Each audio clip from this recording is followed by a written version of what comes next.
Hello viewers, welcome back to my channel. আজকে আমরা এসেছি মাগুরার মোহাম্মদপুরের এলাংখালী ব্রিজে। এই ব্রিজের নামটা আসলে এই নদী, যেই নদীর উপরে ব্রিজটা করা হয়েছে, নদীর নামেই ব্রিজের নামটা রাখা হয়েছে। বেসিক্যালি যদি মোহাম্মদপুরে ঘোরার মতো জায়গার কথা বলা হয়, তার মধ্যে এটা একটা। এখানে প্রচুর মানুষের ভিড় হয়। আমরা এখানে মোস্টলি একটা রেস্টুরেন্টে খাওয়ার জন্য এসেছি। রেস্টুরেন্ট বলে ভুল হবে, ওটা আসলে ছোট স্টল ফুডকার্ট টাইপের মতোই অনেকটা। আপনারা যদি ওই রেস্টুরেন্টে যেতে চান তাহলে কিন্তু আপনাকে ব্রিজের ওই পাশে যেতে হবে, মানে মাগুরা মোহাম্মদপুর থেকে আপনার অপোজিট সাইডের দিকে যাওয়া লাগবে সোজা। এটা হলো সেই রেস্টুরেন্ট। আমি রেস্টুরেন্টই বলছি, বুঝতে সুবিধা হবে তাহলে। রেস্টুরেন্টটা কিন্তু দেখতে অনেক সুন্দর, আর এই জায়গাটাকে কিন্তু মিনি কক্সবাজারও বলা হয়, কারণ বিচের মতোই এখানে সেট আপ করা হয়েছে। আর এই যে হলো ব্রিজ, ব্রিজের নিচের দিকে যদি আপনারা হেঁটে যান তাহলে ব্রিজের নিচ থেকে কিন্তু একটা রাস্তা আছে, সেদিক দিয়ে আসা যায়।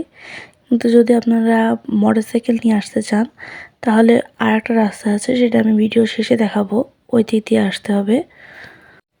আর এটা হলো রেস্টুরেন্টটা। এখানে যে টিনের মতো দেখতে পাচ্ছেন, এখানে কিন্তু খাবার অর্ডার দেওয়া লাগবে। আর এই যেগুলো কালারিং করা আছে ছোট ছোট করে, এর ভিতরে কিন্তু বসা যাবে। আসলে এই জায়গাগুলো কি হয়, প্রথমে বানানোর পরে কিন্তু এর যেই হয় না যে প্রতি বছর রেনোভেশন করে, এরকম কিছুই হয় না এগুলোতে। এই জন্য এইসব জিনিসগুলো ধীরে ধীরে নষ্ট হয়ে যায়, তারপরে বন্ধ হয়ে যায়। এজন্য আপনারা যদি এখানে আসতে চান তাহলে তাড়াতাড়ি এসে ঘুরে যাওয়াই ভালো। এই জায়গাটা কিন্তু অনেক সুন্দর। যদি আপনারা কোথাও ঘুরতে আসতে চান মোহাম্মদপুরে তাহলে এখানে আসতে পারেন, কারণ এখানে আবহাওয়াটা যদি ভালো থাকে, রোদ্দুর না থাকে, তাহলে এই জায়গাটা অনেক ভালো লাগবে। কারণ হালকা হালকা বাতাস হয়, এজন্য ভালোই লাগে জায়গাটা। এখানে একটা ট্রলারেরও ব্যবস্থা করা আছে। ট্রলার কিন্তু অনেক রকমের আছে এখানে, কিন্তু যে এই যে ট্রলারটা দেখতে পাচ্ছেন আপনারা, এটা স্পেশালি তৈরি করা হয়েছে শুধু ট্যুরিস্টদের জন্য। আমরা আসলে 2টা বার্গার অর্ডার করেছিলাম আর একটা পাস্তা অর্ডার করেছিলাম, চিকেন পাস্তা।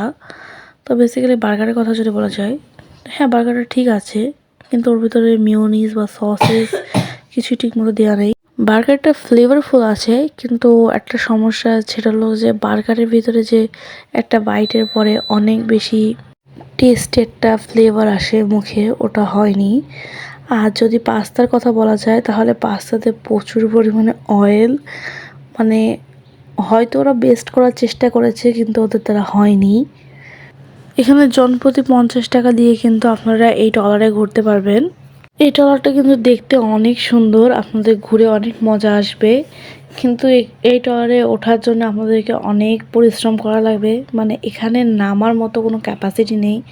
আর যদি বৃষ্টি হয় তাহলে পুরো রাস্তা একদম ভেজা ভেজা হয়ে যাবে, আর স্লিপ কাটলে ডাইরেক্ট পানির মধ্যে। ট্রলারের ওটা হচ্ছিল উপর সাইড, ওখানে আপনারা কয়েকজন বসতে পারবেন, আর নিচে এখানে অনেক মানুষ বসতে পারবে। এখানে আসলে বেশ ভালোই বসার জায়গা আছে। যদি আপনারা ছবি তুলতে চান, ভিডিও করতে চান, তাহলে আপনারা উপর থেকে করতে পারেন। আর যদি আপনারা এমনি শুধু ঘুরতে যেতে চান, বসে থাকবেন, তাহলে এখানে ভিতরে বসতে পারেন। এখানে বসেও কিন্তু ভালোই সুন্দর ভিউ আসে। এই ভিডিওটা আমার নিচে বসে করা, আর আমি উপরে যখন যাব তখন এই ভিডিওটা আপনাদের দেখাচ্ছি। আমরা এখানে 3জন গিয়েছিলাম ঘুরতে, আমি, আমার বোন এবং আমার মামাতো ভাই। যদি আপনারা উপর সাইডে দাঁড়ান তাহলে কিন্তু এরকমের ভিউটা আসবে, একদম পুরো অল ওভার দেখা যাবে। আপনাদের কিন্তু ট্রলারে কিন্তু বেশিক্ষণ ঘোরাবে না। হায়েস্ট এখানে মনে হয় 15 থেকে 20 মিনিট আমরা ছিলাম, তার বেশি না। 50 টাকাতে এইটুকুই ঘোরাবে।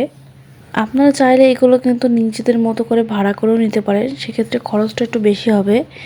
এবং আপনারা যদি অনেক মানুষ হন তাহলে কিন্তু এটা ওয়ার্থ ইট আছে, কিন্তু যদি আপনারা 2-3 জন বা 4-5 জন হন তাহলে পুরো ট্রলারটা ভাড়া করলে আবার কস্টটা অনেক বেশি পড়ে যাবে। আপনারা আপনাদের সুবিধা মতো যাবেন, যেরকম ভালো মনে করেন। এখানে যে শুধু একটাই ট্রলার আছে তা না, কিন্তু আপনার এইটাই শুধু এত সুন্দর করে ডেকোরেশন করা, আর বাকিগুলো একদম লোকাল লোকেদের জন্য, যাতে তারা যাতায়াত করতে পারে। কারণ নদীর এপাশ থেকে ওপাশে যাতায়াতের জন্য কিন্তু এখনও ট্রলার ইউজ হয় কয়েকটা জায়গাতে। আপনারা চাইলে সেই সমস্ত ট্রলারগুলো কিন্তু ভাড়া করে বা এমনি ঘুরতে যেতে পারেন সেগুলোতেও।